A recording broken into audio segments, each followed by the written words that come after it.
Think about your morning routine: flushing the toilet, brushing your teeth, walking down a paved street, maybe even checking the weather on your phone. Now imagine this. Nearly every one of those everyday moments has roots stretching back over 2,000 years to the bustling streets of ancient Rome. It's easy to overlook just how much of our modern world is built on the ingenuity of a civilization that vanished centuries ago, yet their fingerprints are everywhere, hidden in plain sight. We live surrounded by the echoes of Roman brilliance, from the roads beneath our feet to the concrete in our skyscrapers, and yet most of us never stop to wonder how these innovations survived the fall of an empire. What if I told you that some of the most ordinary objects and systems we rely on today weren't just inspired by Rome, they're virtually unchanged from their ancient designs? The Romans didn't just build aqueducts and amphitheaters, they engineered solutions so effective, so timeless, that we've never needed to reinvent them. Their ideas were forged in a world without electricity, without computers, yet they cracked problems we still grapple with today. How did a civilization without modern science create sewer systems that outlasted kingdoms, or develop surgical tools so precise they're still used in operating rooms? The answers lie in a blend of audacity and practicality. Roman inventors didn't just dream big, they built to last. This isn't just a journey through history, it's a revelation of how deeply the past lives within our present. Over the next 30 discoveries, we'll uncover the Roman inventions hiding in your home, your city, even your pockets. Some will shock you, others will make you laugh at how little has changed. But all of them will leave you with a newfound appreciation for the unseen threads connecting us to the ancient world. So let's step into the workshop of history, where every flick of a light switch or turn of a faucet becomes a conversation across centuries. The Romans may have left the stage, but their greatest hits are still playing all around us, and once you hear them, you'll never unsee their legacy. When you look up at a modern skyscraper or drive across a massive bridge, you're witnessing the legacy of an ancient recipe, one that Roman engineers perfected 2,000 years ago. Their version of concrete wasn't just strong, it was virtually indestructible thanks to a brilliant blend of volcanic ash, lime, and even seawater. While our concrete today crumbles after a few decades, Roman structures like the Pantheon, with its still intact dome spanning 43 meters, stand as silent proof of their mastery. The secret: they understood something we've only recently rediscovered. Mixing volcanic ash with lime created a chemical reaction that actually strengthened the material over time, especially in salt water. That's why their harbors resisted erosion for centuries, while modern ports require constant repair. But the genius didn't stop there. The Romans used their concrete like artists, pouring it into wooden molds to create arches, vaults, and domes that defied gravity. The Colosseum's underground tunnels, the baths of Caracalla's soaring ceilings, all owed their existence to this malleable, durable miracle material. Fast forward to today, and scientists are scrambling to replicate their exact formula. In 2015, researchers found that seawater reacting with Roman concrete formed rare minerals that filled cracks naturally, essentially making it self-healing. Imagine if our crumbling highways could patch themselves the way the Pantheon has for nearly 2 millennia. The irony: we spent centuries assuming our modern Portland cement was superior, only to realize the Romans had outsmarted us all along. Now, engineers are studying ancient shipwrecks and ruins, desperate to unlock the full potential of this forgotten technology. From earthquake-resistant buildings to seawalls that grow stronger with time, the future of construction might just lie in the past. So the next time you pass a concrete sidewalk, remember, you're walking on the ghost of a Roman innovation, one that still hasn't been surpassed. Picture a network stretching over 250,000 miles, enough to circle the Earth 10 times, connecting deserts, mountains, and rivers with unshakable precision. Roman roads weren't just dirt paths, they were masterclasses in civil engineering designed to outlast the empire itself.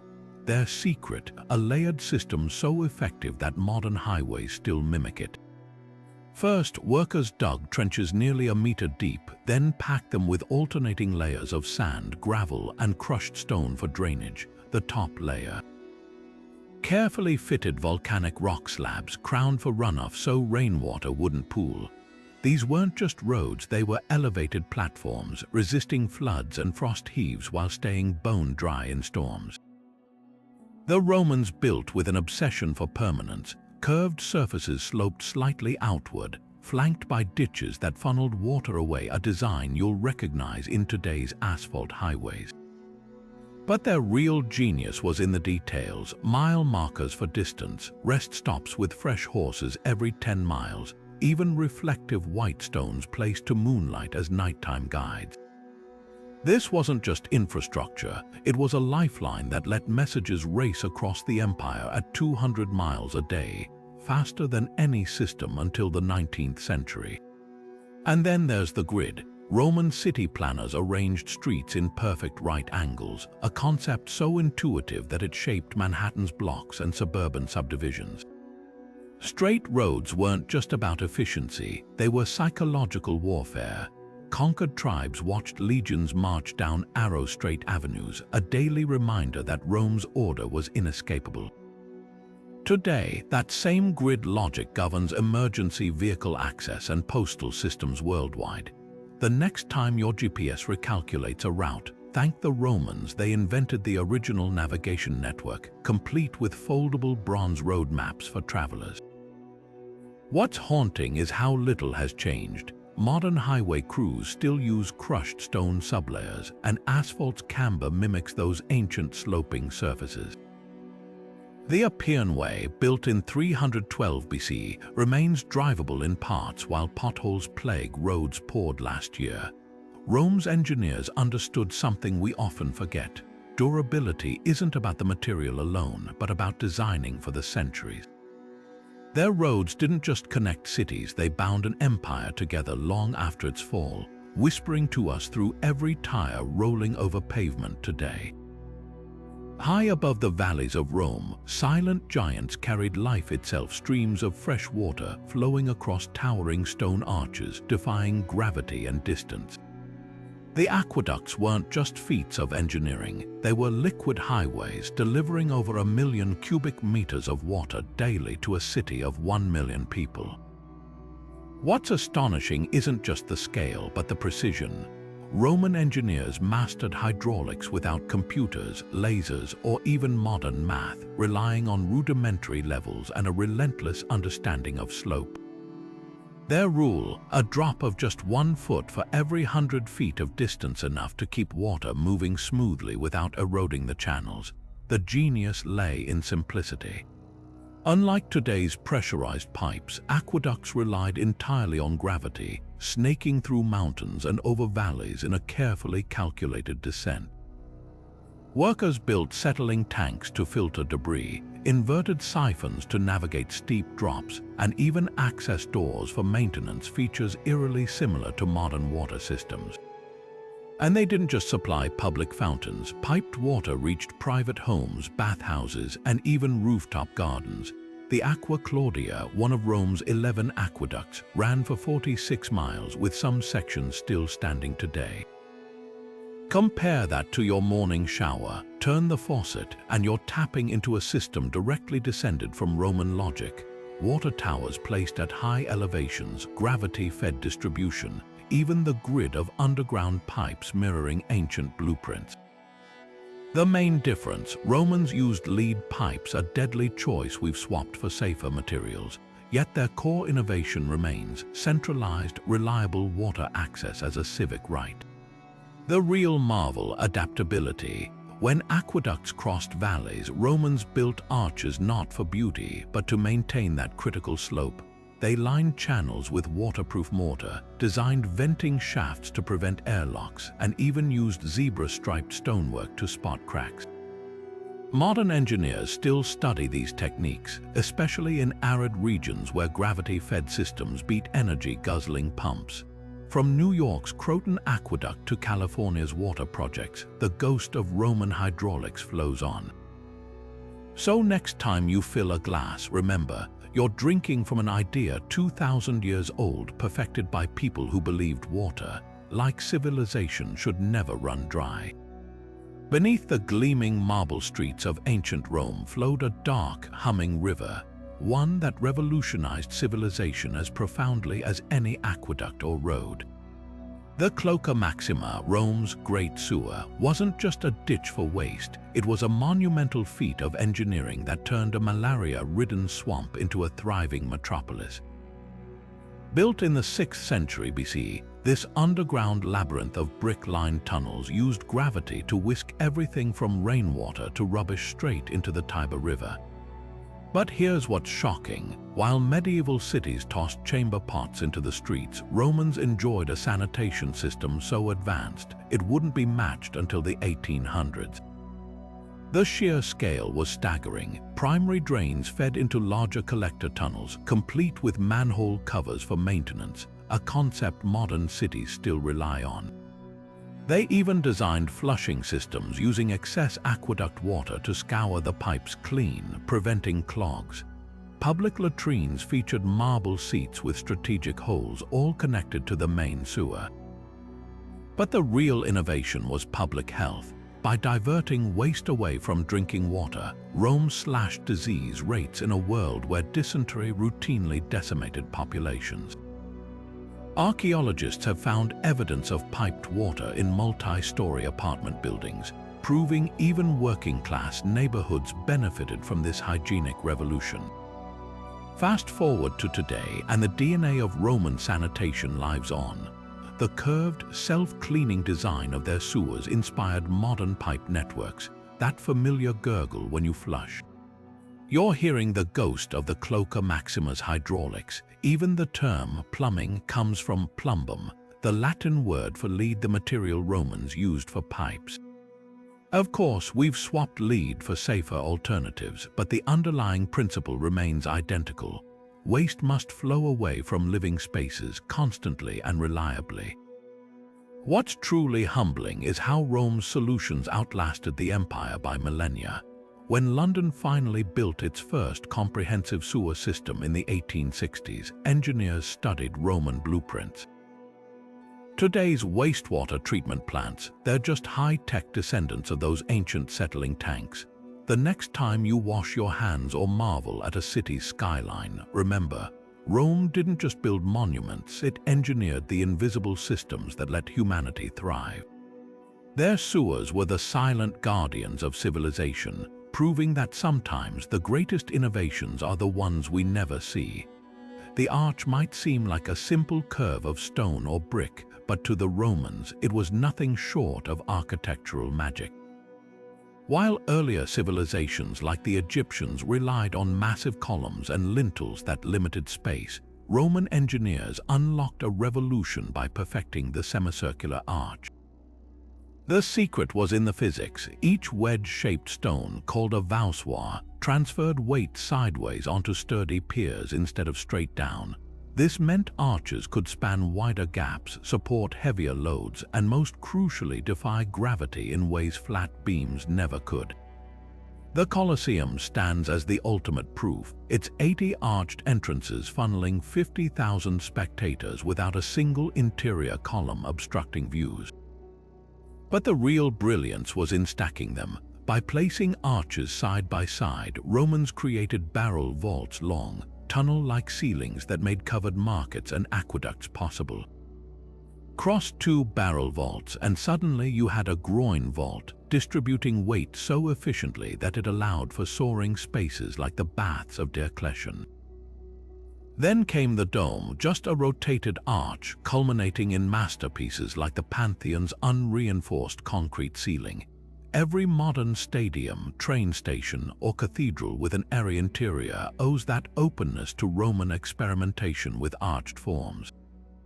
Fast forward to today, and the arch's DNA is everywhere. steel bridges mimic Roman aqueducts using parabolic arches to leap across rivers, your local subway. Those tiled tunnels are barrel vaults in disguise. Even skyscrapers rely on arched foundations to distribute weight in earthquake zones. The irony is that Rome didn't invent the arch, they found it in Etruscan ruins. But they were the first to mass-produce it, standardizing designs so even frontier outposts could build arches quickly. What's haunting is how little the core principle has changed. Modern engineers use computer models, but the math still follows Vitruvius' 2,000-year-old manuals. The Gateway Arch in St. Louis, just a Roman arch stretched to 630 feet. Next time you pass under a stone bridge or admire a cathedral's ribbed ceiling, look closer. You're seeing the world through Roman eyes, where curves held the key to building taller, wider, and bolder than anyone dreamed possible. Step into a wealthy Roman's villa on a chilly winter morning, and you'd feel something astonishingly familiar, warmth radiating from the floor beneath your sandals.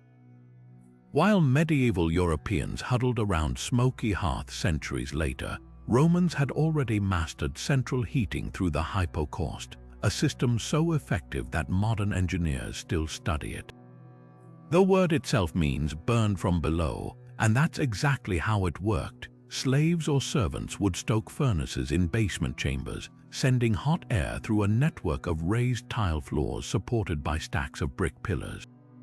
The heat would then snake through hollow spaces within the walls, escaping through decorative roof vents. This wasn't just warmth, it was climate control on a grand scale, turning entire bath complexes into steamy paradises where citizens could lounge in heated pools even in January. The brilliance of the Hypocaust lay in its efficiency. By circulating heat under floors and inside walls, Romans avoided the energy waste of open fires. The baths of Caracalla, for example, used underground tunnels to distribute heat evenly across its sprawling complex, with different rooms calibrated to specific temperatures. Tepidarium, Coldarium, Frigidarium. Each space offered a carefully engineered thermal experience, from warm lounges to hot plunge baths. Even private villas in chilly provinces like Britain boasted these systems, proving how widely the technology spread. Archaeologists have found Hypocaust remnants as far north as Hadrian's Wall, where soldiers garrisoned in the frosty frontier enjoyed heated barracks. Fast forward to today, and you'll find the Hypocaust's direct descendant humming beneath your feet, radiant floor heating. Modern systems swap wood-burning furnaces for electric coils or water pipes, but the principle remains identical. Heat rises evenly from below, eliminating cold spots and cutting energy use by up to 30% compared to forced air systems. High-end green buildings now replicate Roman efficiency, embedding pipes in concrete floors just like those ancient brick pillars. The key insight: heating people, not air. Romans understood that warmth conducted through surfaces feels more natural than blasts of hot wind, a truth now backed by thermodynamics. What's staggering is how advanced the Hypocaust was for its time. Thermostatic controls, slaves adjusted furnace drafts based on the glow of wall tiles, a primitive but effective feedback system. Zoned heating, separate furnaces served different wings of villas. Even air quality was considered. Those roof vents prevented stuffiness. Today's architects are revisiting these ideas for passive houses, where thermal mass and radiant heat reduce reliance on fossil fuels. So when you kick off your shoes on a toasty bathroom floor, remember, you're standing on a 2,000-year-old innovation, one that turned winter from a burden into a luxury long before thermostats existed. Imagine sending a letter from Spain to Syria and getting a reply in just 2 weeks without a single horse changing riders. That was the reality of Rome's cursus publicus, the world's first state-run postal system, a network so efficient it put modern logistics to shame.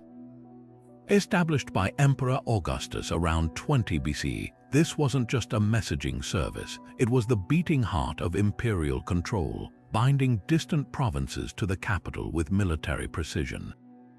At its peak, relays of couriers could cover up to 50 miles a day, swapping fresh horses at stations spaced every 8 to 10 miles along major roads.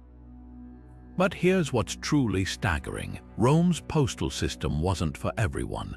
Only officials bearing government seals could use it, turning the cursus publicus into an ancient version of priority mail, proof that bureaucracy moves at the speed of empire. The system's engineering was ruthlessly practical. Waystations stocked food, spare wheels, even on-site doctors to keep couriers moving. Vehicles ranged from lightweight Veritas carriages for urgent dispatches to heavy ready wagons hauling tax revenues.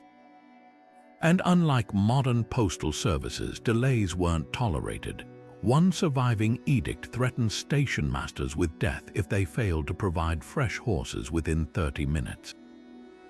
This relentless efficiency let emperors track grain shipments from Egypt, receive battlefield updates from Germania, and even send birthday gifts like the live elephants Emperor Tiberius once shipped to his nephew. Fast forward to today, and the DNA of the cursus publicus lives on in every national postal service. The idea of centralized hubs, relay routes, and standardized delivery times. All Roman innovations, even modern logistics giants like FedEx and UPS, echo Rome's model, with their sorting facilities mirroring those ancient waystations. The key difference: Rome's system ran on papyrus and horsepower instead of barcodes and jets. What's haunting is how little the core challenge has changed. Whether it's a Roman courier dodging bandits or a drone avoiding power lines, moving information quickly and securely remains civilization's lifeline. The next time you track a package in real time, remember, you're witnessing the latest chapter in a system Rome perfected when parchment was the only paper trail. In a world of fragile scrolls that unraveled with every read, the Romans engineered a revolution as transformative as the printing press, the Codex. Before bound books, knowledge lived on lengthy papyrus rolls that required two hands to navigate, forcing scholars to tediously unroll and re-roll sections just to find a single passage. Then came the Codex, sheets of parchment or papyrus folded into pages, stacked and sewn along one edge. An innovation so intuitive it's still the blueprint for every paperback and hardcover today.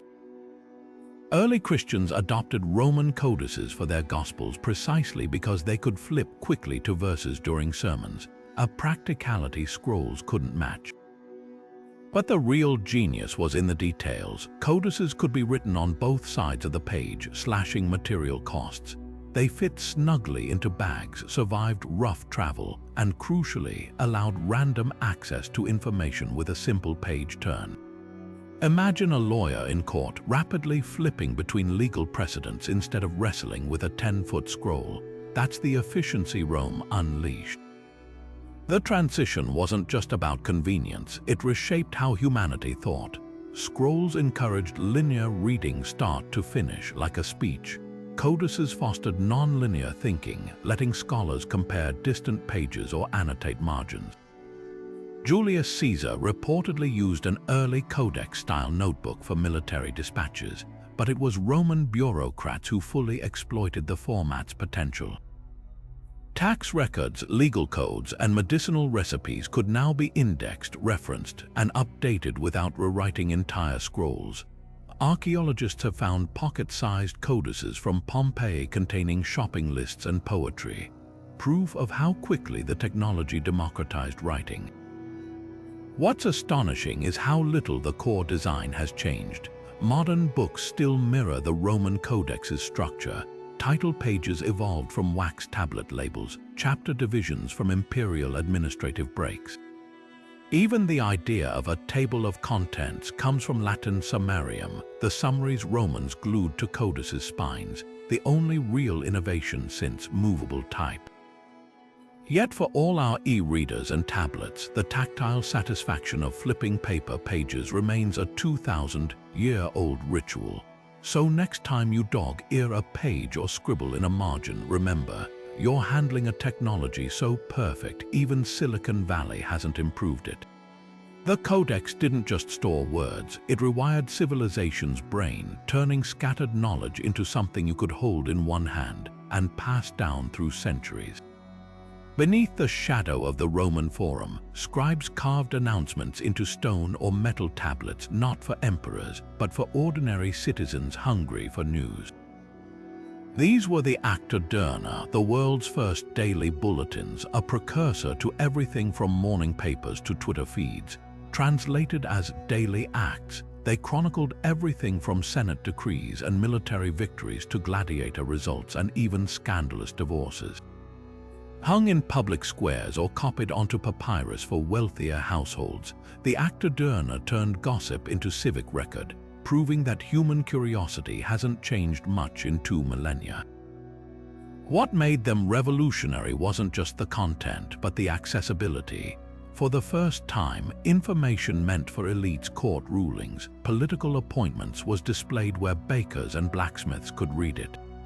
Sound familiar? It's the same democratizing impulse behind Gutenberg's press and modern news apps. The Acta even had sections, births and deaths in the Acta Senatus, sports scores in Acta Ludorum.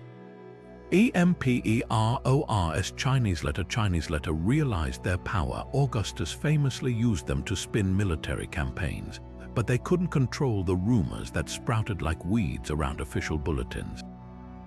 Fast forward to today, and the Acta Diurna's DNA is everywhere. The stock ticker, a direct descendant of Rome's grain price updates, police blotters. Echoes of crime reports chiseled onto those ancient tablets. Even the concept of breaking news traces back to messengers sprinting from battlefields to update the Acta. The key difference: speed. Where Rome's news traveled at the pace of a horse, ours circles the globe in seconds. Yet the core challenge remains, balancing accuracy against urgency, authority against transparency. The real irony: modern media struggles with challenges the Romans foresaw. Fake news. Emperor Tiberius once planted false Acta items to trap dissenters. Clickbait. Pompous aristocrats paid scribes to exaggerate their achievements. Even the shift from stone to digital mirrors our own transition from print to pixels. So next time you refresh a news feed, remember you're part of a tradition stretching back to those crowded forums where citizens first learned that knowledge isn't just power, it's a shared lifeline. The gleaming bronze scalpel in a Roman surgeon's hand wouldn't look out of place in an operating room today. An eerie testament to how little the essentials of medicine have changed. Archaeologists excavating Pompeii's House of the Surgeon uncovered over 40 precision instruments, from bone drills to uterine forceps, that mirror their modern counterparts with unsettling accuracy. The Roman scalpel, for instance, featured interchangeable blades for different procedures, while their delicate hooks and retractors reveal an intimate understanding of human anatomy. But what's truly staggering isn't just the tools themselves, it's how they were used. Roman medical texts describe procedures for cataracts, bladder stones, and even skull fractures that would feel familiar to any contemporary surgeon. The dioptra, a hollow needle for cataract removal, functioned almost identically to modern cannulas, proving that innovation often circles back to simplicity. Yet for all their technical prowess, Roman surgeons operated in a world without germ theory or effective anesthesia. Patients might chew mandrake root or drink diluted hemlock to dull the pain, while instruments were sterilized with vinegar or boiled water, a far cry from today's autoclaves. The real breakthrough came not from the tools but from their meticulous documentation. Surgeons like Galen dissected animals. Human dissection was taboo, and published illustrated manuals so detailed that Renaissance physicians used them as blueprints. These texts reveal startling insights. Romans understood the link between clean wounds and recovery, even if they didn't know about bacteria. They dressed injuries with honey for its antibacterial properties and used silk thread for sutures, a practice still common in delicate surgeries. Modern medicine's debt to Rome lies in this duality. While we've swapped bronze for stainless steel and herbs for synthesized anesthesia, the core principles remain unchanged.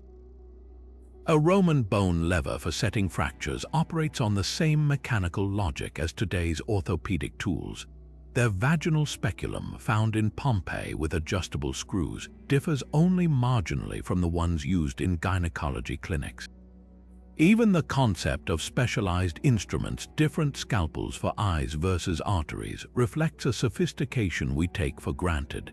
The haunting question isn't how advanced Roman tools were, but why progress stalled for centuries after their fall.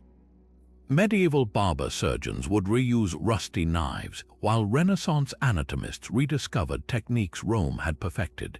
Today, as robotic surgery pushes boundaries, it's worth remembering that the humblest scalpel connects us to those ancient practitioners who, despite limited knowledge, pursued healing with the same precision we strive for now.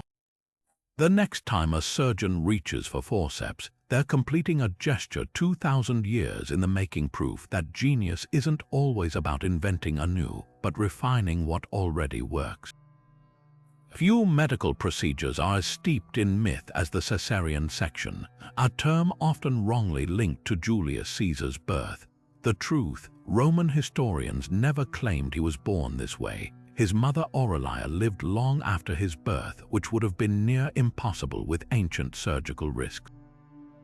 But here's where it gets fascinating. Rome's medical pioneers did document the procedure centuries before it became safe. The Lex Caesarea, a law attributed to Numa Pompilius around 700 BCE, allegedly mandated cutting open dying pregnant women to save the unborn, a grim testament to how early the concept existed.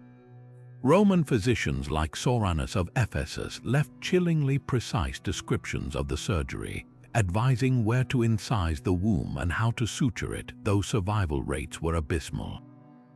Their tools, hooks for lifting the uterus, specialized scalpels, mirror modern obstetric instruments eerily. Yet without antiseptics or anesthesia, these operations were acts of desperation, not routine delivery. The real breakthrough came from observing nature. Midwives noticed that when livestock survived abdominal births, their wounds often healed cleanly. This sparked experiments with suturing techniques and herbal poultices that slowly improved outcomes. Fast forward to today, and the C-section's evolution reads like a medical thriller. 19th century surgeons, inspired by Roman texts, began using silver wire stitches and carbolic acid to reduce infections. By the 1940s, antibiotics and blood transfusions turned it into a lifeline rather than a last resort. Now, with 1 in 3 births worldwide involving cesareans, we've circled back to an ancient dilemma, balancing necessity against overuse. What's haunting is how close Rome came to cracking the code. Archaeologists found a 3rd century CE fresco in Pompeii showing a woman recovering post-birth, her abdomen bandaged, suggesting some survived the ordeal. Had they possessed our sterile techniques, they might have mastered it outright. Instead, their legacy lives on in the procedure's name and the stubborn myth of Caesar's birth, proving that history often remembers the story, not the scalpels that wrote it. Amid the marble and chaos of ancient Rome, breathing spaces weren't just luxuries, they were necessities. The Campus Martius, a sprawling floodplain turned public park, became the city's communal backyard, where senators jogged alongside shopkeepers and poets scribbled verses under plane trees. Unlike private gardens reserved for elites, these green spaces were democratic masterpieces, deliberately designed to counter urban crowding.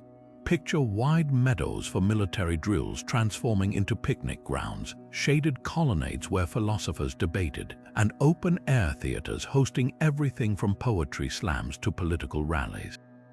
This wasn't just landscaping, it was social engineering, proving that even an empire built on conquest needed places to unwind. The Romans understood something modern urban planners still chase. Green spaces aren't decorative but vital organs of a healthy city. The Campus Martius featured manicured lawns, fountains fed by aqueducts, and even temporary swimming pools dug for summer festivals. Julius Caesar donated his personal gardens to the public, while later emperors added temples and libraries, blending nature with culture. But the real innovation was accessibility. Unlike Greek gymnasiums for the privileged, Rome's parks welcomed all classes, a radical idea in a society stratified by wealth. Workers napped on grassy banks, children played near the Tiber, and lovers strolled through rose gardens, all within sight of the Senate's marble halls. Fast forward to today, and the DNA of the campus Martius thrives in Central Park's meadows, London's Hyde Park concerts, and Tokyo's cherry blossom picnics. Modern research confirms what Romans knew instinctively. Urban parks reduce stress, foster community, and even lower crime rates, the shaded walkways of Paris's Luxembourg Gardens. Direct descendants of those Roman colonnades, the food trucks at your local park's weekend festival, a distant echo of the Thermopolia stalls that sold wine and flatbreads near the Tiber. Even the concept of zoning parks for different activities, sports fields here, quiet reading nooks there, stems from Rome's deliberate layouts. What's haunting is how these ancient designs outpaced later centuries. Medieval cities walled themselves off from nature, while industrial slums buried greenery under brick and soot. Only in the 19th century, with New York's Central Park and Vienna's Stadtpark, did the West relearn Rome's lesson that civilization needs wildness to thrive. Today's push for rooftop gardens and pedestrian plazas isn't innovation, it's revival. So next time you lace up sneakers for a jog through your city's park, tip your hat to the Romans. They turned patches of grass into the lungs of empire, proving that sometimes progress means leaving room to breathe. Rising 7 stories above the crowded streets of ancient Rome, the insulae were more than just apartment blocks. They were vertical cities teeming with life. These narrow, multi-story buildings housed 90% of Rome's population, stacking families, shops, and workshops in a precarious dance of urban survival. Built from cheap wood and rubble, their flimsy construction turned entire neighborhoods into tinderboxes, so much so that Emperor Augustus capped their height at 21 meters after countless deadly collapses. Yet within these fire traps, Romans pioneered concepts that define modern apartment living: shared stairwells, street-level storefronts, and even the idea of renting by the floor. The higher you climbed, the cheaper and deadlier life became.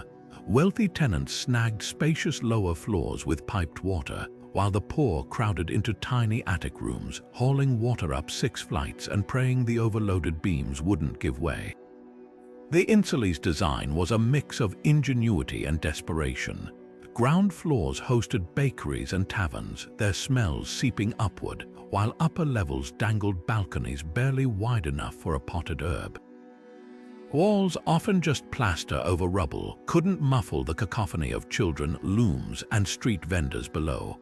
No plumbing meant chamber pots emptied into the streets, a grim reality captured in satirist Juvenal's warning: pray that you survive the midnight deluge of piss. Fire escapes didn't exist. Jumping into neighboring buildings was a common survival tactic when flames erupted.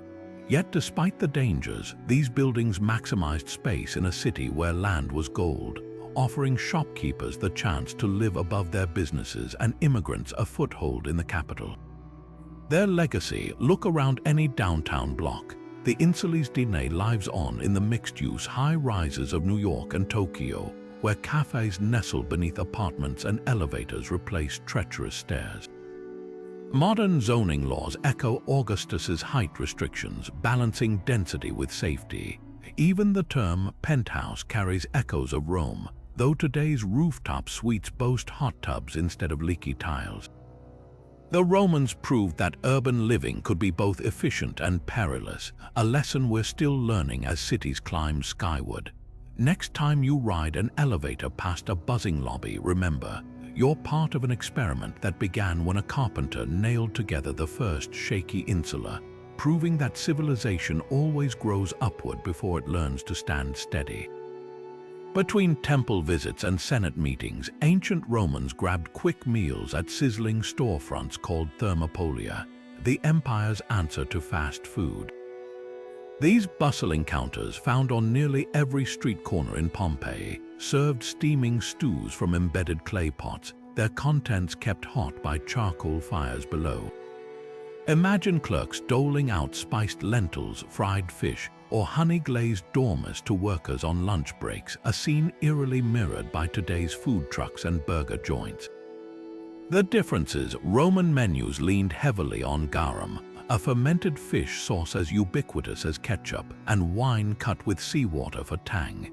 But the rhythm of urban life was unchanged, customers jostling at countertops, orders shouted over clattering dishes, and the universal scramble to eat cheaply between shifts. Archaeologists uncovered over 80 thermopolia in Pompeii alone, their frescoed walls advertising daily specials like today's chalkboard menus.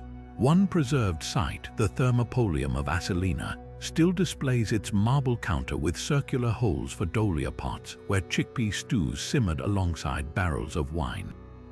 Workers paid in bronze coins for hot meals, often eaten standing up or carried off in bowls, a proof that takeout culture isn't a modern invention, the real kicker. Some spots even had loyalty programs. Regulars at upscale thermopolia received personalized ceramic cups, their names etched into the clay like ancient coffee shop punch cards. Modern fast food chains would recognize the business model instantly. Roman snack bars clustered near theaters and bathhouses to catch hungry crowds, just like food courts outside cinemas. Street vendors hawked portable snacks, bread loaves stuffed with cheese or sausage for those who couldn't spare a sit-down meal. The taberna next door might offer a 3-course dinner, but the thermopolium catered to the masses, quick, filling, and unpretentious. What's striking is how these ancient eateries balanced speed and community. While today's drive-thrus prioritize isolation meals gulped in cars, Roman counters were social hubs where gossip flowed as freely as wine. The counter itself acted as a barrier between kitchen and customer, a design echoed in sushi bars and diner counters. Even the health concerns feel familiar. Critics like Seneca complained about greasy food and drunk patrons, while physicians warned against excessive garum consumption. From the ashes of Pompeii to the glow of neon drive-thrus, the thermopolium whispers a timeless truth. Cities run on quick, hot meals served with a side of human connection. The containers and recipes have changed, but the hunger for convenience, that's as Roman as the Colosseum. Walk through the Forum on a rainy day in ancient Rome, and you'd spot something familiar bobbing above the crowd, not the flimsy parasols of Greece or Egypt meant solely for shade, but sturdy leather canopies stretched over wooden frames designed to turn downpours into mere drips. The Romans didn't just borrow the umbrella, they reinvented it, swapping delicate silk for waterproofed animal hides and reinforcing joints with bronze rivets. These weren't luxury items tucked away in villas, they were workhorses for soldiers on muddy frontier roads, merchants hauling goods through sleet, and even matrons navigating slick marble streets.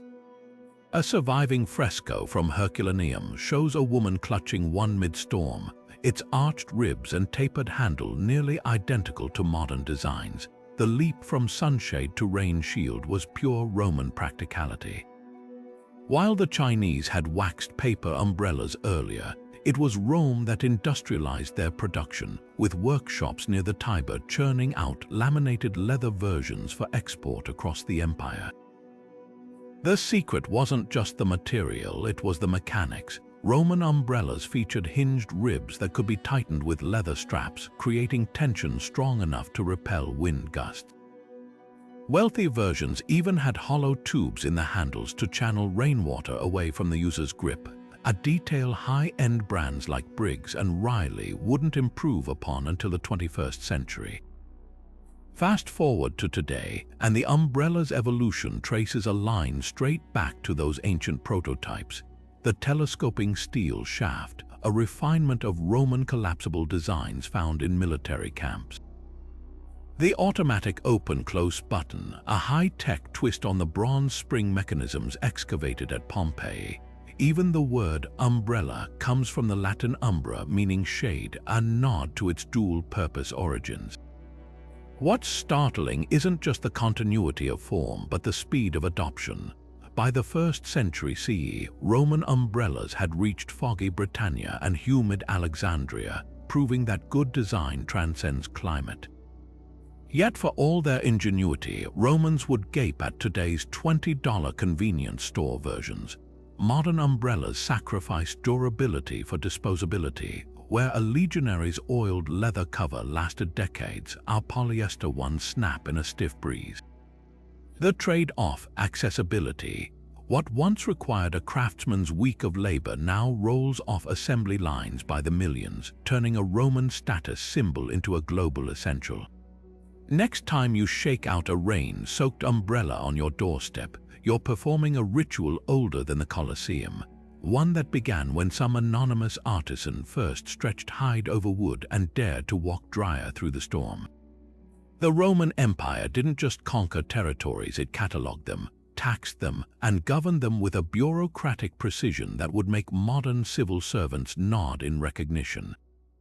At the heart of this system was an obsession with data. Detailed censuses tracked every citizen's wealth, occupation, and even the number of olive trees on their land. Tax collectors armed with these records could extract revenue with chilling efficiency, using standardized weights and measures to assess grain, wine, or coin payments. Provinces weren't just ruled, they were integrated into a machine that balanced local customs with imperial oversight, a blueprint for today's federal governments. The key innovation wasn't just control, but scalability.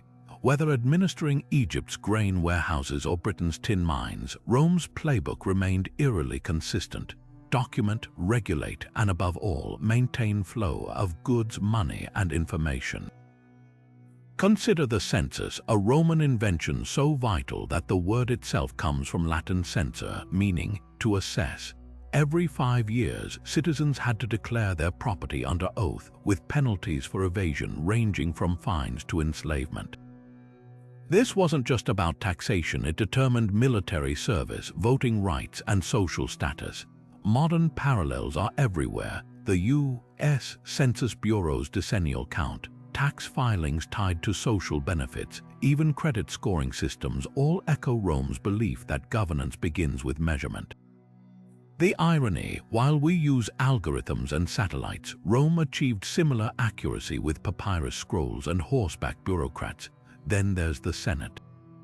What began as an advisory council of patrician elders evolved into a complex legislative body with committees, veto powers, and term limits, features preserved in governments from Washington to Warsaw. The very idea of a republic, res publica, or public affair, emerged here, balancing elected magistrates with checks on absolute power. True Roman democracy was limited. Women, slaves, and the poor were excluded, but the framework was revolutionary. Concepts like term length, 1 year for consuls, separation of powers, executive, legislative, judicial, and even filibustering Cato the Younger famously prolonged speeches to block votes originated in Rome's marble halls. The administrative genius lay in delegation. Provinces had governors, but local elites kept their titles, creating a collaborative hierarchy. Tax farming, auctioning, collection rights to private contractors was an early form of privatization, for better or worse.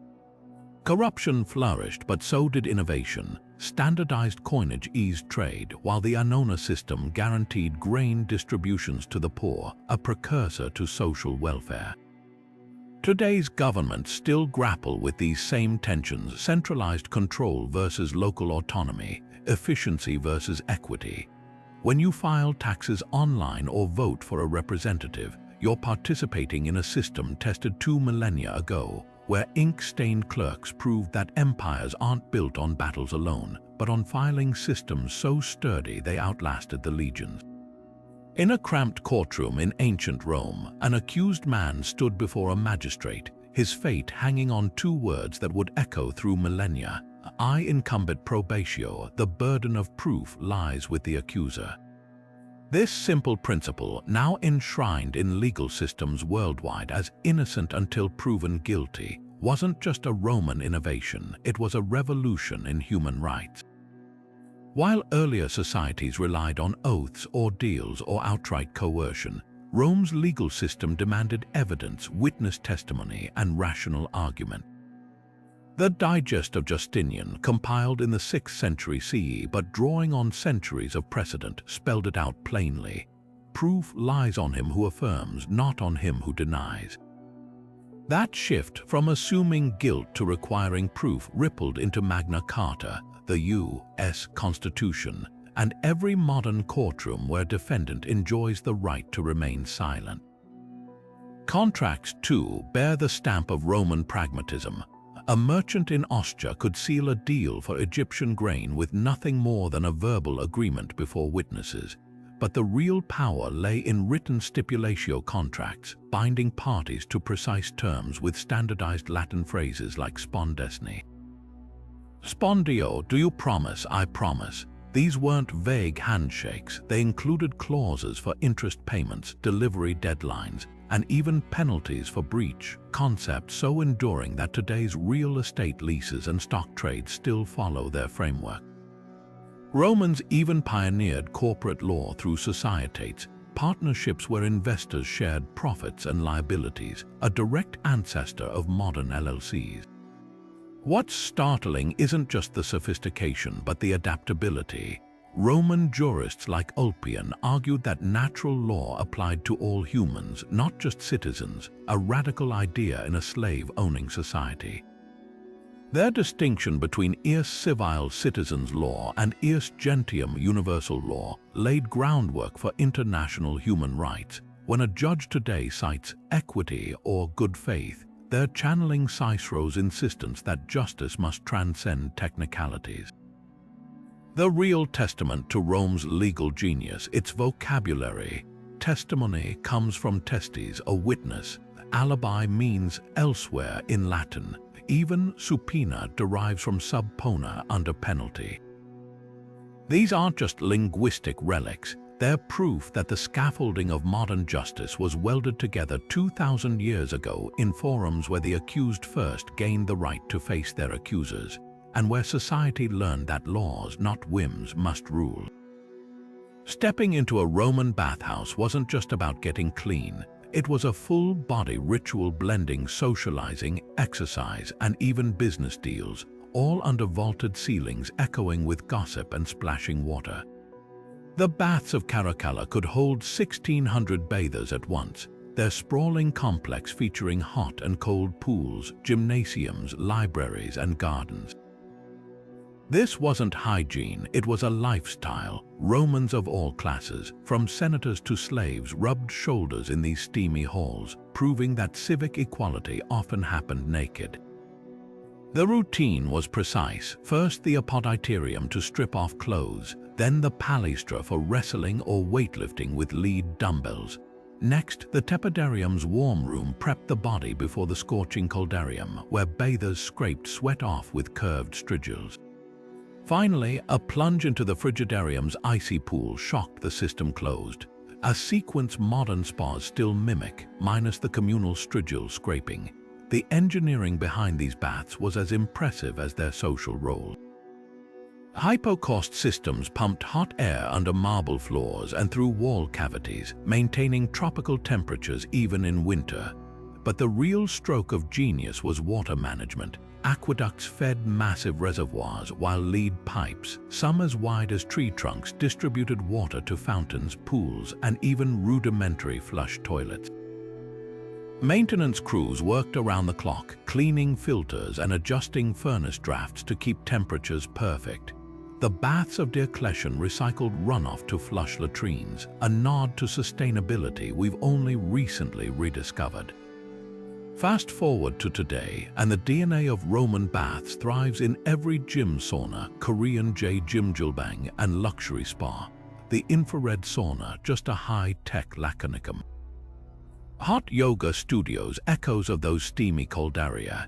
Even the social dynamic persists, swap togas for towels, and you've got modern locker room networking or Finnish sauna diplomacy. What Romans understood, and we're relearning, is that cleanliness isn't just solitary scrubbing. It's communal renewal where deals get sealed and friendships forged over shared sweat. The next time you lounge in a heated pool or unwind in a steam room, remember, you're soaking in a tradition that turned hygiene into a cornerstone of civilization. The Pantheon's soaring dome and the Colosseum's towering walls didn't rise by manpower alone. They were hoisted into place by Roman cranes, machines so innovative they remained unmatched until the Industrial Revolution. At the heart of these engineering feats was the Scaria, a massive wooden treadwheel crane powered by laborers walking inside a giant hamster wheel-like mechanism. This brute force ingenuity could lift several tons of stone with a system of hemp ropes and wooden pulleys, achieving heights unimaginable with ramps or levers. Archaeologists studying the grooves in travertine blocks at the Colosseum found telltale pockmarks from iron-lifting tongs, proof that cranes, not ramps, placed those stones with surgical precision. But the real genius lay in modular thinking. Romans didn't just build bigger cranes, they optimized them. Smaller polyspastos cranes used compound pulley systems to multiply lifting power, letting a handful of workers lift columns that would otherwise require 50 men. Dockyards employed revolving cranes with iron slewing rings, precursors to modern crane turntables, to load grain ships with ruthless efficiency. And when constructing the theater of Marcellus, engineers combined treadwheels with counterweights, a concept later revived in medieval cathedral construction. These weren't standalone machines, they were part of an integrated construction system where cranes, scaffolding, and hoists worked in concert like a well-oiled assembly line. What's staggering is how these ancient machines bridged the gap to modernity. The treadwheel crane's basic design persisted for 1,500 years, evolving into the steam-powered derricks that built the Eiffel Tower. Roman pulleys became the backbone of Renaissance shipyards, and their load-bearing calculations still underpin crane safety standards today. At Ostia's ruins, you can see carved reliefs of cranes lifting barrels, proof they were as ubiquitous in Roman industry as forklifts are in warehouses now. The irony, while we've replaced hemp ropes with steel cables and manpower with hydraulics, the physics remain unchanged. Modern tower cranes still rely on the same principles of leverage and counterbalance that Roman engineers scribbled onto wax tablets. When a construction crew today lifts a steel beam, they're completing a motion first choreographed by laborers in sandals, turning wheels that lifted an empire one stone at a time. Beneath the cobblestones of ancient Rome flowed a silent revolution, one that brought fresh water directly into homes, bathhouses, and even rooftop fountains. The empire's network of lead pipes, known as fistulae, turned the luxury of running water into a common civic amenity. For the first time in history, urban dwellers could turn a tap and fill a basin without hauling buckets from wells. The engineering was brilliant. Gravity-fed systems used graded slopes to maintain pressure, while distribution tanks regulated flow to different neighborhoods. But this convenience came at a hidden cost. Those same pipes that carried life-giving water also leached poison. Modern tests on Roman-era bones reveal lead levels up to 10 times higher than normal, likely contributing to everything from infertility to cognitive decline among the elite who enjoyed the most extensive plumbing. The irony is that Romans' new lead was toxic. Pliny the Elder warned against its fumes in mining, and doctors noted its link to madness. Yet the metal's malleability made it irresistible, easy to cast into waterproof joints, resistant to corrosion, and simple to repair. Workers fashioned pipes by rolling lead sheets into tubes, sealing seams with molten metal, a technique so efficient that sections of original piping still survive today. The scale was staggering. Estimates suggest Rome's system required over 15,000 tons of lead, enough to supply a small modern city. Wealthy homes boasted intricate plumbing grids with lead valves to control individual rooms, while public fountains ran continuously to prevent stagnation. Today, we've traded lead for safer materials like PVC and copper, but the underlying design remains strikingly Roman. Those U-shaped traps under your sink. Direct descendants of Roman siphons that used water barriers to block sewer gases, the standardized pipe diameters we use based on Roman measurements. Even the concept of pressure regulation through elevated tanks lives on in modern water towers. The key difference is safety, where Roman pipes slowly poisoned their users. Modern plastics and metals ensure water stays pure from reservoir to tap. What's haunting is how close Rome came to safer alternatives. Vitruvius praised clay pipes for their cleanliness, and some frontier towns used hollowed-out logs. Had they prioritized health over convenience, history might tell a different story. Instead, their legacy is a cautionary tale. Progress isn't just about ingenuity, but about foreseeing consequences. The next time you fill a glass from the tap, remember, it's a Roman gift perfected over centuries by learning from their mistakes. Walking the Appian Way in ancient Rome, you'd spot stone pillars planted like silent sentinels along the roadside, each carved with crisp letters announcing the distance to the next city. These were Miliaria Rome's original mile markers, and they transformed travel from a guessing game into a measured science. The Romans didn't just build roads, they annotated them, embedding information into the landscape itself.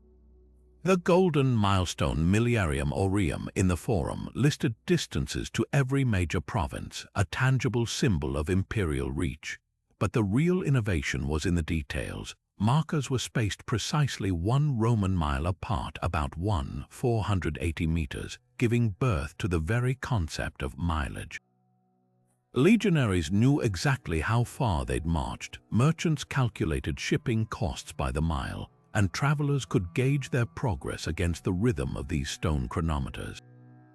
Urban signage was just as sophisticated. At chaotic intersections, marble Hermes pillars topped with busts of Mercury, the god of travelers, doubled as ancient street signs, often inscribed with neighborhood names or directional hints. Pompeii's ruins reveal even more ingenious adaptations. Raised stepping stones at crosswalks doubled as traffic guides, their spacing matching cart axles to prevent jams. Want to find the best wine shop? Look for terracotta plaques depicting Bacchus. Need a bathhouse? Follow the arrows chiseled into walls by enterprising business owners. This wasn't just wayfinding, it was an early form of data visualization, turning streets into readable maps. Fast forward to today, and the ghost of Miliaria lingers in every highway mile marker and GPS distance alert. Modern exit numbers on interstates, direct descendants of Rome's numbered milestones along the Via Augusta in Spain, the white reflective posts lining rural roads. Echoes of those carved granite pillars, even city wayfinding systems, from London's round blue plaques to Tokyo's subway signage, owe a debt to Rome's obsession with spatial clarity. The key difference: Romans used chisels where we use pixels, but the goal remains identical: to make the unfamiliar navigable. What's haunting is how these systems outlasted their creators. Medieval pilgrims followed Roman markers repurposed with crosses, and modern autobahns overlay old imperial routes. The next time your navigation app chirps, "In 500 meters, turn right," remember, you're hearing the digital whisper of an empire that taught the world to measure its journey one stone at a time. In the shadow of Rome's marble temples and crowded tenements, a quiet revolution unfolded, one that recognized hunger as a threat to empire itself. The Annona, Rome's state-sponsored grain dole, wasn't charity, it was political calculus. By 58 BC, politicians like Clodius had turned free grain into a right for citizens, with over 200,000 men lining up monthly at the Porticus Minutia to collect their 33-kilogram ration. This wasn't just about filling bellies, it was about buying loyalty in a city where bread shortages could spark riots. The system's scale was staggering.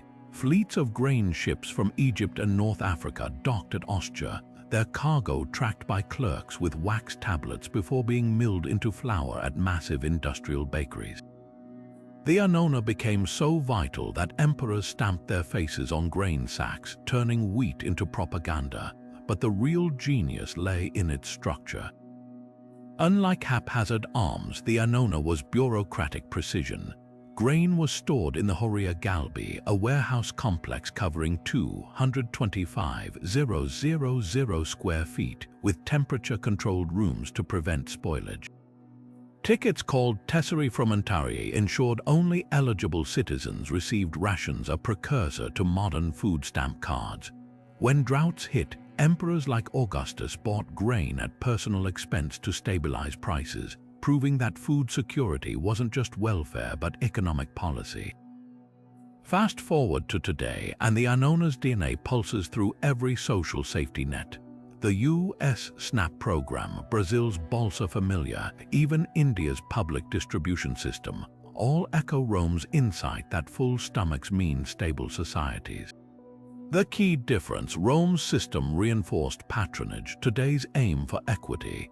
Yet the tension remains: how to help without fostering dependence, how to feed millions without bankrupting treasuries. What's haunting isn't the idea's age, but its urgency. When Roman ships failed and crowds chanted "Panem et circenses," bread and circuses, emperors fell. Modern leaders face the same equation. Food insecurity still topples governments. The Annona reminds us that civilization hangs by a thread, one that stretches from ancient grain sacks to today's WSE vouchers, binding empires across millennia with the simple promise that no one should starve in the shadow of plenty. The Pantheon's dome isn't just an architectural marvel, it's a 2,000-year-old enigma that still baffles engineers. Stretching 43 meters across, this unreinforced concrete hemisphere floats atop the temple's cylindrical base like a suspended celestial vault, its weight miraculously defying gravity. The secret lies in the Romans' meticulous layering. They lightened the concrete as it rose, mixing dense volcanic stone at the base with porous pumice near the summit. The dome's thickness tapers from 6 meters at the edges to just 1 at the oculus, the 9-meter opening that bathes the interior in shifting sunlight. This wasn't just construction, it was structural poetry, balancing mass and fragility in a way modern engineers still dissect with awe. Modern domes rely on steel reinforcements to prevent cracking, but the Pantheon stands without a single rebar. Its concrete contains a hidden ingredient, volcanic ash from Pozzuoli, that reacted chemically with rainwater to form self-healing mineral deposits. Recent studies revealed microscopic crystals of aluminous tobamorite within the concrete, a rare mineral that strengthens over time, essentially making the dome repair itself. Compare that to Houston's Astrodome, built in 1965, which required constant maintenance and eventually closed due to structural concerns. The Romans built for eternity, we build for decades. What's even more astonishing is how the Pantheon's design principles echo in contemporary architecture. Buckminster Fuller's geodesic domes mimic its lightweight efficiency, while the Florida Capitol's dome uses tension rings, a high-tech nod to Roman compression techniques. Sports stadiums like Berlin's Olympiastadion borrow the Pantheon's oculus concept for natural lighting, though none dare replicate its unreinforced daring. The irony: our most advanced materials, carbon fiber, titanium, still can't match the longevity of a dome poured by hand in 128 CE. Perhaps the Pantheon's greatest lesson isn't in its engineering, but in its ambition.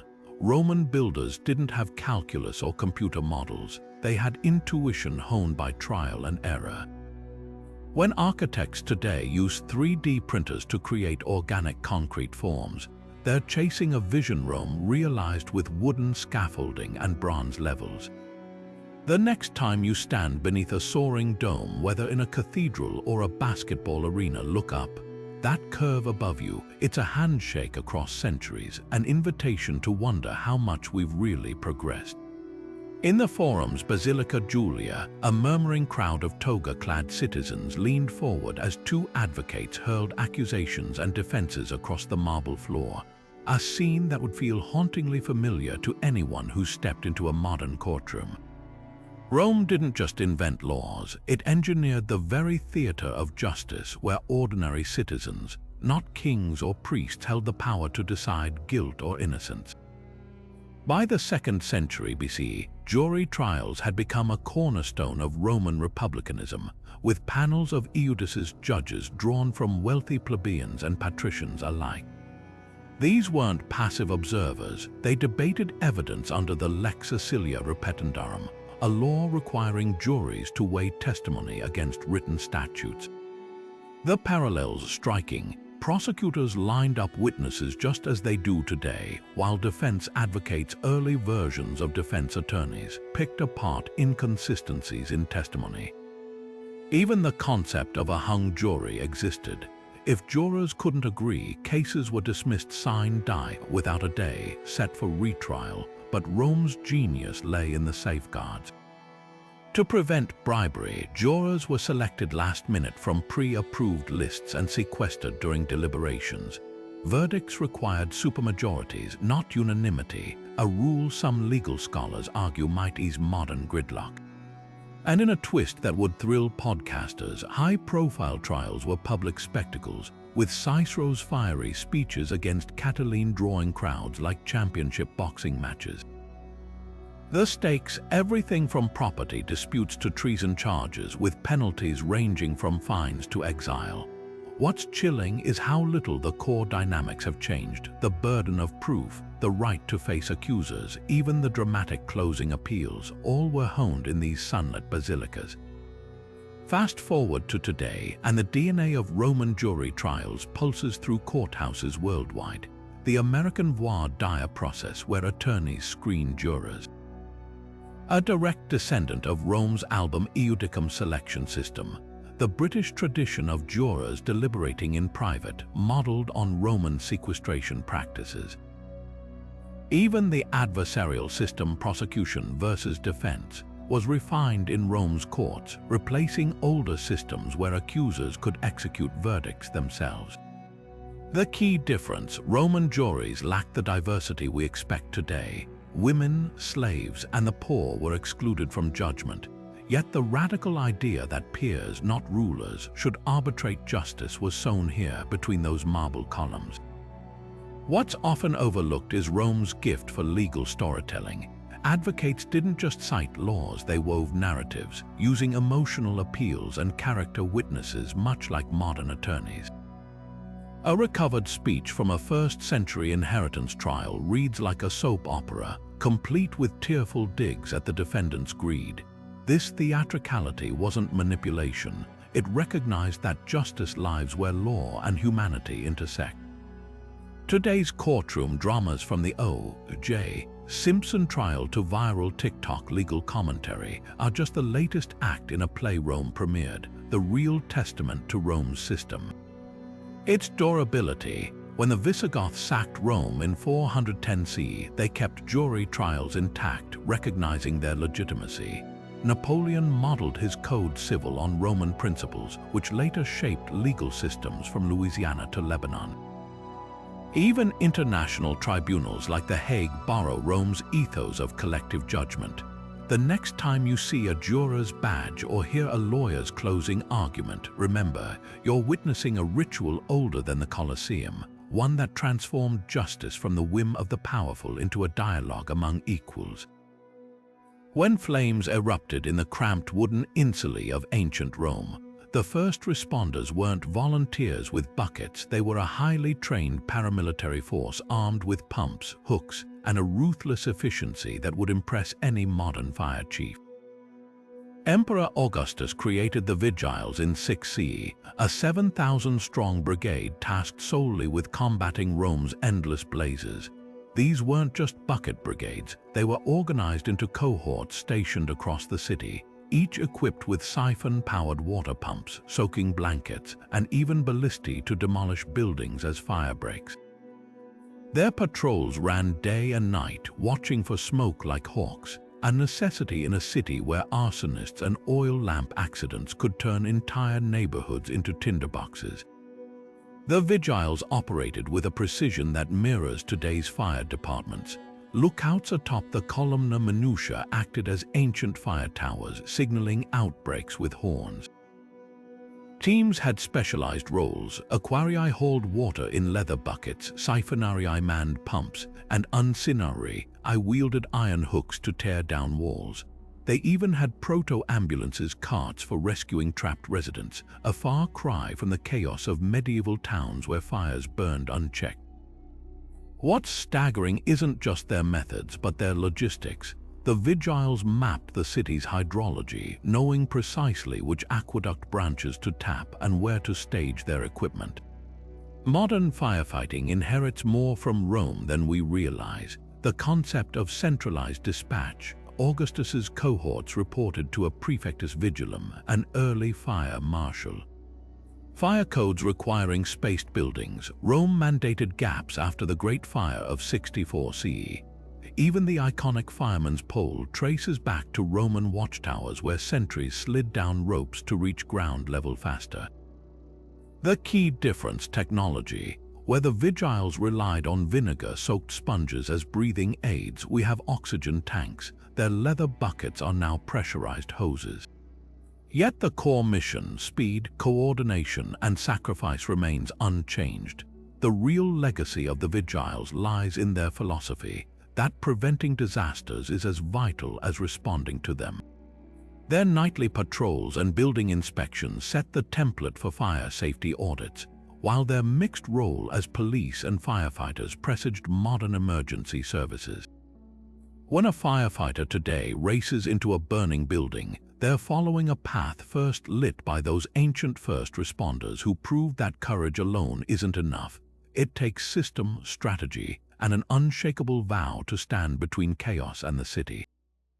Tucked against the slopes of Rome's Quirinal Hill, Trajan's Market wasn't just a collection of shops, it was a 6-story hive of commerce that would make any modern mall developer nod in admiration. Built around 110 CE, this sprawling complex of over 150 tabernae shops stacked like terraces wasn't merely a place to buy olive oil or silk. It was a proto-metropolis combining retail, offices, and even apartment living under one soaring concrete roof. Imagine walking through its vaulted hallways. Ground-floor vendors hawked spices from Arabia, upper levels buzzed with bureaucrats processing imperial grain vouchers, and top floors housed shopkeepers' families, all linked by staircases and an internal shopping street that foreshadowed today's mall atriums by nearly 2 millennia. What set Trajan's Market apart wasn't just scale, but design ingenuity. Hemispherical ceilings amplified natural light, while clever airflow channels kept the space cool, an ancient answer to modern HVAC systems. The layout was ruthlessly strategic. High-traffic goods like wine and bread lined the ground floor for impulse buys, while luxury items like imported perfumes occupied quieter upper tiers, mirroring the psychology behind placing designer boutiques on second floors today. Even the architecture served as marketing. The grand semicircular facade doubled as advertising, its marble grandeur signaling the quality of goods within. Fast forward to 21st century mixed-use developments, and the DNA of Trajan's Market is everywhere. From Tokyo's skyscraper malls to Dubai's vertical city within a city, the blend of retail, work, and residential spaces echoes Rome's original vision. The key difference: Romans didn't need parking lots. Their market sat along the Via Biberatica, a bustling artery where carts and pedestrians converged, much like today's transit-oriented developments clustering around subway hubs. Even the social role persists. Just as Trajan's Market housed government offices overseeing the grain dole, modern complexes like New York's Hudson Yards blend shopping with corporate headquarters. Yet for all our glass and steel, we've lost some of Rome's organic vitality. Where today's malls often feel sterile, Trajan's Market thrived as a true civic hub. Its open courtyards hosted legal hearings, its upper apartments ensured round-the-clock street life. Archaeologists even found graffiti from shopkeepers complaining about rent, a timeless touch that connects us across the ages.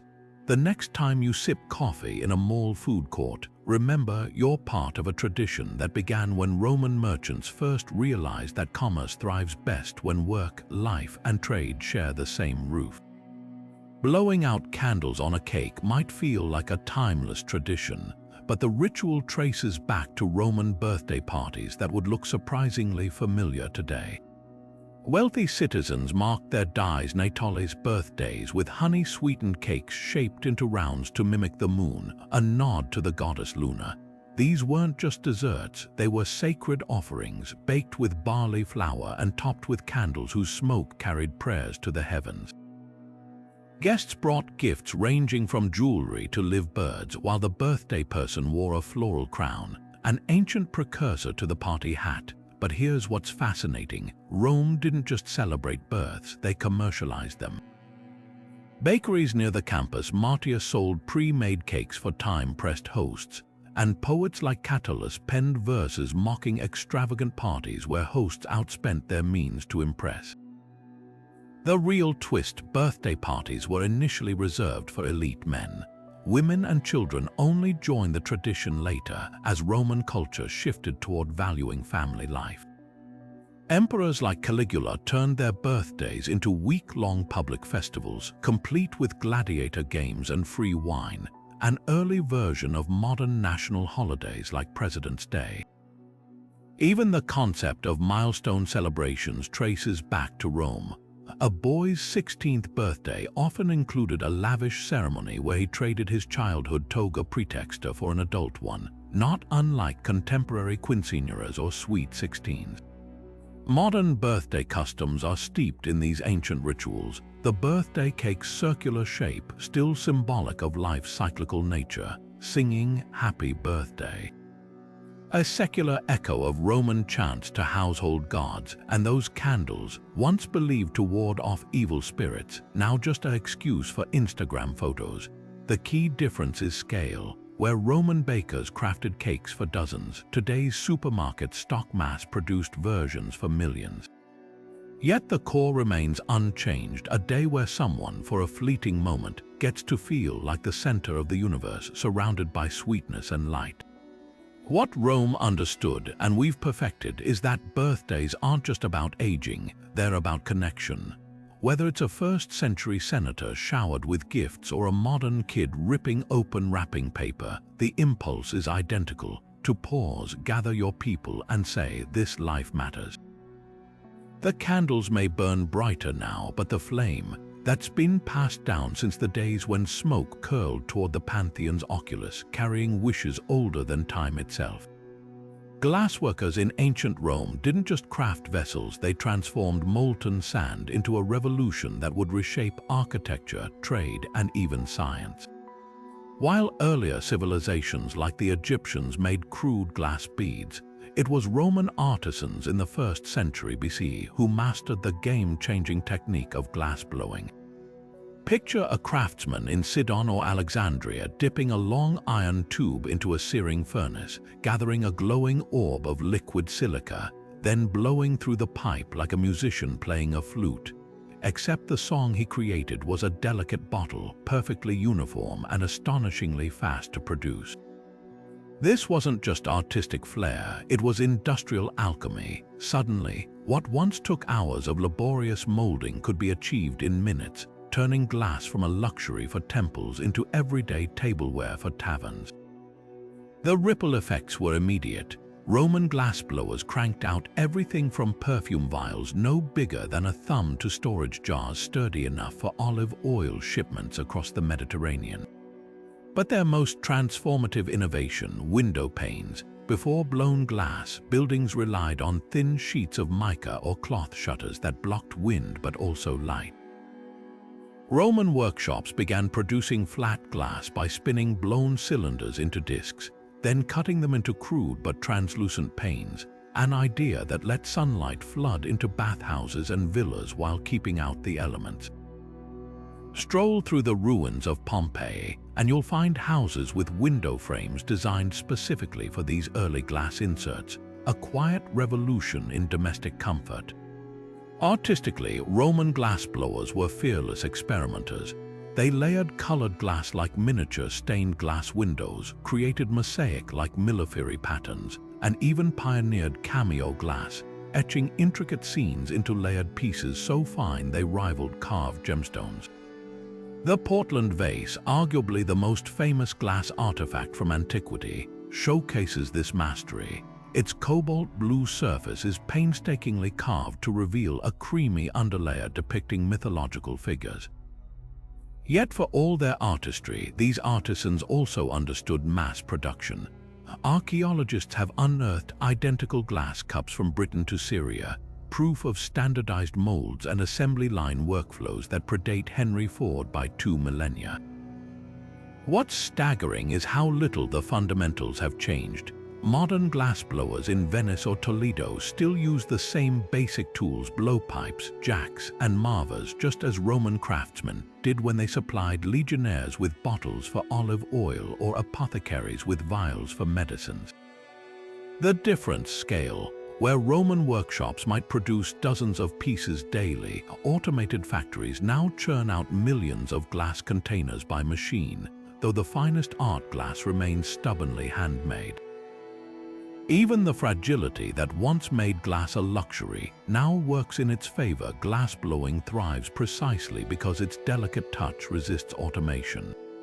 The true testament to Rome's glass legacy isn't just in museums, but in every window that lets light flood your home, every medicine bottle that keeps doses sterile, every fiber optic cable carrying data at light speed. Glassblowing didn't just give the ancient world a clearer view, it gave future civilizations a transparent foundation, one breath-shaped bubble at a time. Deep in the administrative heart of the Roman Empire, a clerk dipped his reed pen into ink and carefully marked a shipment bound for Hispania, not with a recipient's name alone, but with a series of abbreviated notations indicating its destination province, route, and even the preferred courier relay station. This seemingly mundane act was the birth of an idea so fundamental we barely notice it today: postal coding.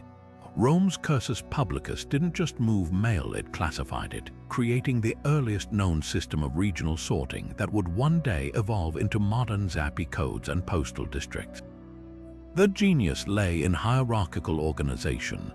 Major provinces like Gallia or Africa Proconsularis served as broad categories, akin to today's country codes or state abbreviations. Within these, smaller administrative divisions, civitates, and key transport hubs, mutations acted as secondary sorting points, much like how a modern postal code narrows delivery from city to neighborhood.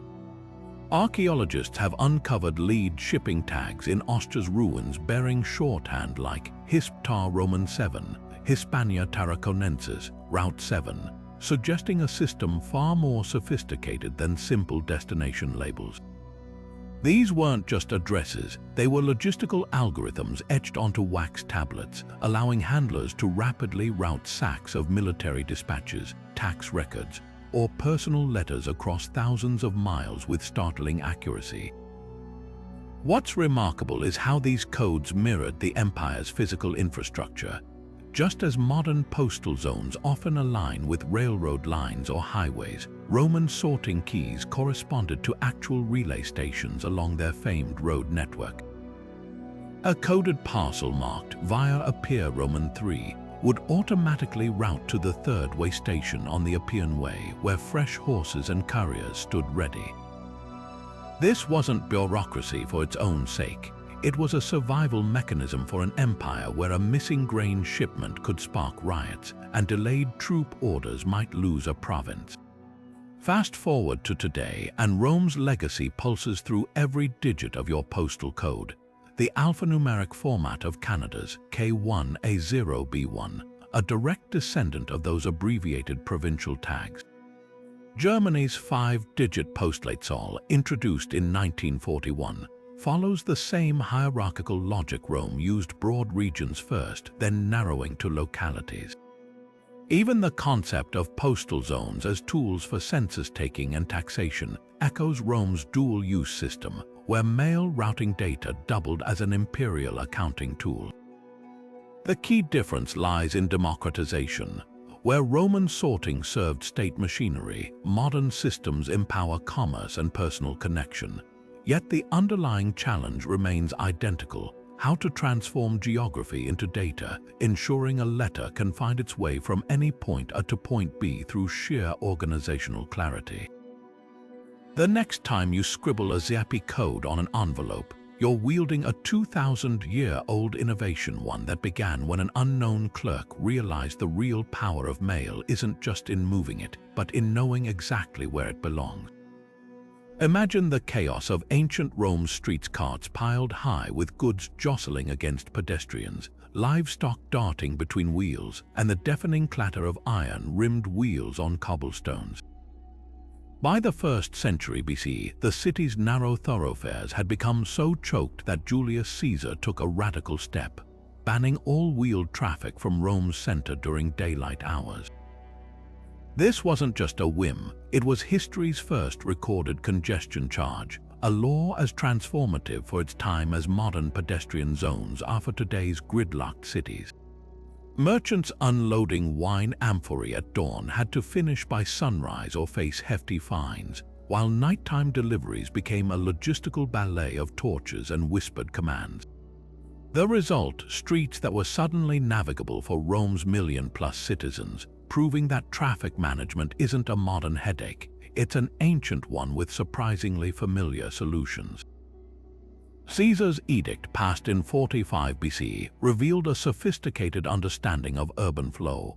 Exemptions existed for construction carts building temples and chariots carrying priests to sacrifices, early versions of today's emergency vehicle exceptions. Enforcement fell to the aediles, magistrates who patrolled with wax tablets to record violations, their role echoing modern traffic wardens ticketing double-parked carriages. The law even boosted real estate values. Properties near Horea, warehouses just outside the daytime ban zone, became prime commercial spots, much like modern businesses clustering around loading zones. Archaeologists have found ruts in Ostia's streets showing where carts diverted to avoid fines, physical grooves marking the birth of traffic regulation. What's startling is how little the core challenge has changed. Rome's cart ban anticipated contemporary fixes like London's congestion pricing or Barcelona's superless pedestrian-first blocks. The key difference: technology. Where we use license plate cameras and sensors, Romans relied on informants and moonlight inspections. Yet both systems share the same goal: prioritizing people over vehicles in crowded spaces. Even the unintended consequences feel familiar. Nighttime noise complaints skyrocketed as deliveries shifted to after dark, prompting Seneca to complain about sleepless nights, a 1st century NIMBY lament that could have been written yesterday. The real legacy of Caesar's traffic law isn't just in its pragmatism, but in its acknowledgement that cities thrive when designed for human movement, not just machinery. Modern urban planners still cite Roman road widths as ideal for balancing access and congestion.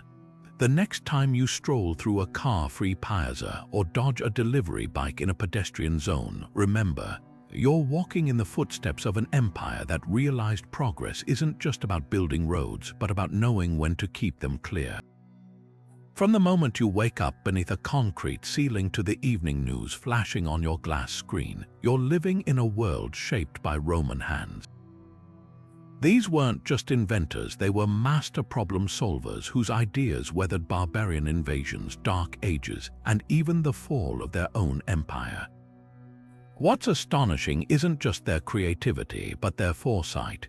They built roads knowing future generations would walk them, designed sewers meant to outlast dynasties, and crafted legal principles flexible enough to guide societies they couldn't imagine. That's the true Roman genius. They engineered not just objects, but the very frameworks of modern life. Look closer at your surroundings, that umbrella shielding you from rain. A direct descendant of Roman waterproofed leather canopies, the pizza box on your counter, its flatbread ancestor was baked in Pompeii's thermopolia ovens. Even the concept of jury trials, birthday parties, and postal code systems we assume are modern were refined in Rome's marble halls. Their innovations weren't flashy one-offs, but foundational layers, stacked so well that we've spent centuries building atop them without realizing it. Yet Rome's greatest lesson might be humility. They stood on the shoulders of Egyptians, Greeks, and Etruscans, just as we stand on theirs. Progress isn't about erasing the past, but improving it, whether it's swapping lead pipes for PVC or upgrading mile markers to GPS coordinates. Their legacy whispers a challenge. What will we create that lasts 2,000 years? If this journey through time has you spotting Roman fingerprints everywhere on your bookshelves, in your plumbing, even in the grid of your city streets, then you're seeing history not as a relic but as a living blueprint. Ready to dig deeper? Hit subscribe and join us as we keep unraveling the invisible threads connecting past to present. After all, the Romans didn't just leave us ruins, they left a masterclass in how to build a civilization that endures.